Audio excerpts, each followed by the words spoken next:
Today, I begin a new life. OG Mandino, the greatest secret in the world, the Scroll Mark 1. Today, I begin a new life. Today I shed my old skin, which hath too long suffered the bruises of failure and the wounds of mediocrity. Today I am born anew, and my birthplace is a vineyard where there is fruit for all.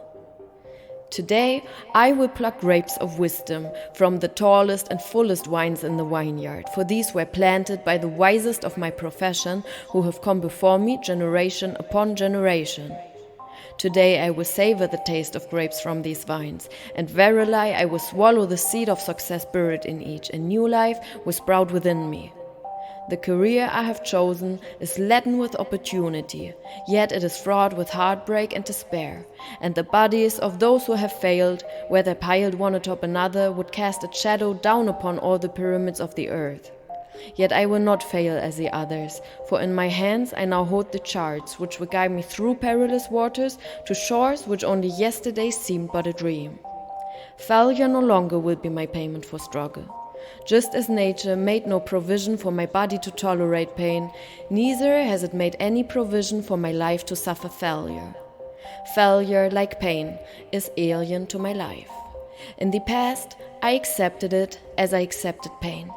Now I reject it, and I am prepared for wisdom and principles which will guide me out of the shadows into the sunlight of wealth, position, and happiness, far beyond my most extravagant dreams, until even the golden apples in the garden of Hesperides will seem no more than my just reward.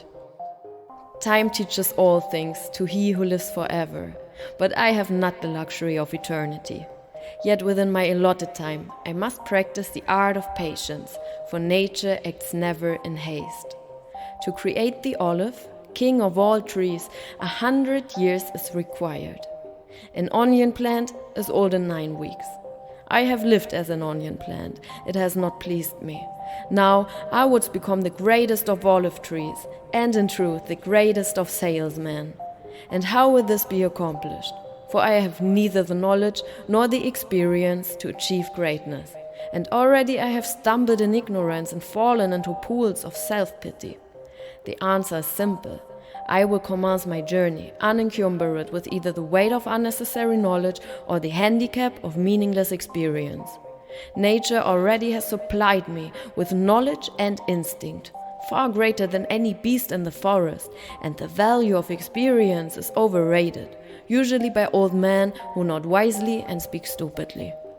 In truth, experience teaches truly, yet her course of instruction devours man's years, so the value of her lessons diminishes with the time necessary to acquire her special wisdom. The ant finds it wasted on dead men. Furthermore, experience is comparable to fashion. An action that proved successful today will be unworkable and impractical tomorrow. Only principles endure, and these I now possess, for the laws that will lead me to greatness are contained in the words of these scrolls. What they will teach me is more to prevent failure than to gain success, for what is success other than a state of mind?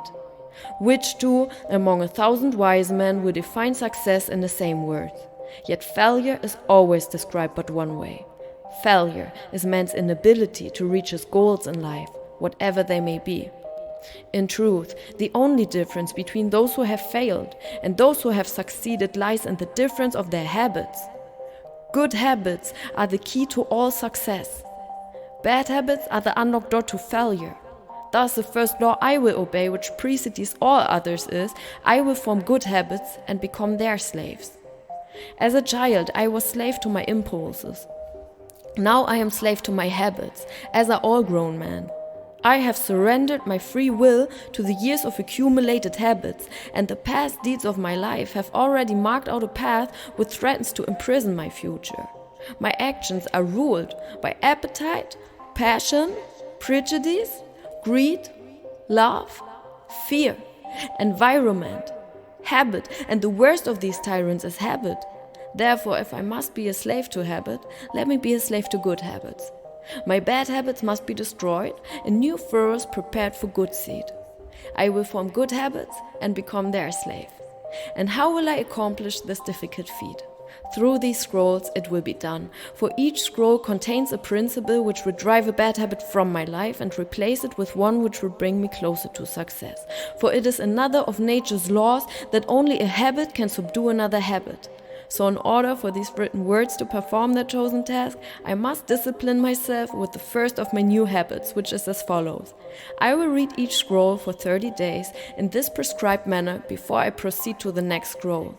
First, I will read the words in silence when I arise. Then I will read the words in silence after I have partaken of my midday meal. Last, I will read the words again just before I retire at day's end. And most important, on this occasion, I will read the words aloud. On the next day, I will repeat this procedure and I will continue in like manner for 30 days. Then I will turn to the next scroll and repeat this procedure for another 30 days. I will continue in this manner until I have lived with each scroll for 30 days and my reading has become habit. And what will be accomplished with this habit? Herein lies the hidden secret of man's accomplishments. As I repeat the words daily, they will soon become part of my active mind.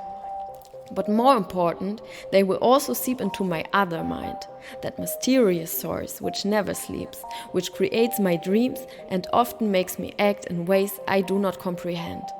As the words of these scrolls are consumed by my mysterious mind, I will begin to awake each morning with a vitality I have never known before.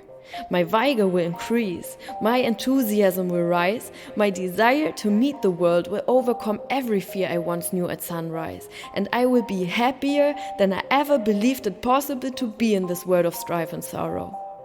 Eventually, I will find myself reacting to all situations which confront me as I was commanded in the scrolls to react.